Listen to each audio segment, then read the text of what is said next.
Well, the start of the year also signals the start of wedding season. Brides are in overdrive, poring over every last detail for their big day. Whether it's a small affair or a major production, we have the tips and tricks to make your wedding stand out in 2012. Here's Minna Rhee.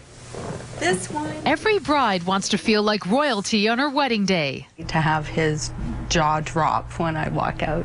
Weddings have evolved. Here's a primer on how to inject wow factor in 2012. This is a perfect example of bringing nature inside on a cake. The cake is back, with natural elements all the rage. You'll see them taking center stage with all sorts of sweet concoctions built around them. So you'll walk into a wedding and they will have roped off the whole sweet table, and it matches everything else that it is about your wedding. Cupcakes are so yesterday. They're being eclipsed by the cake pop. When we're talking about a cake pop, it's basically like a lollipop made of cake. They're the most delicious things you've ever seen. Wearing a wedding gown in a non-white hue was until recently considered a pretty radical move. But this season, expect to see brides decked out in a variety of tones. Call it the Kate effect. Thanks to the wedding of the century, sleeves are back in. And it's all about the lace.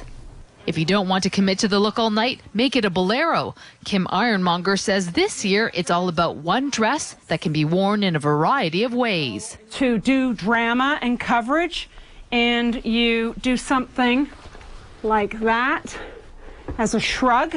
The simple sash is in, and it can be embellished too. You have a different dress. When it comes to the rest of the bridal party, think color. We're talking about really saturated, bright shades like aquamarine. Shoes are a great choice because typically they're hidden under the dress, right? So it's a nice sort of pop and surprise. In place of the traditional veil? Today, it's more of a modern look. Okay. This is just covering one eye, so it's very mysterious. So this would just sort of go here.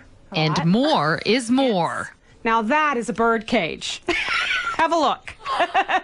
Oh! She wasn't kidding. She sold a lot of those. Brides looking to save a few bucks will be excited to hear that those tall, towering centerpieces are out, and in their place more modest floral arrangements and even vintage-inspired like teacups or old milk bottles that hold a few stems. So a lot of changes. Nice, but I like that bird cage on you. Look terrific, yeah. Thank you, Minna. Each his own.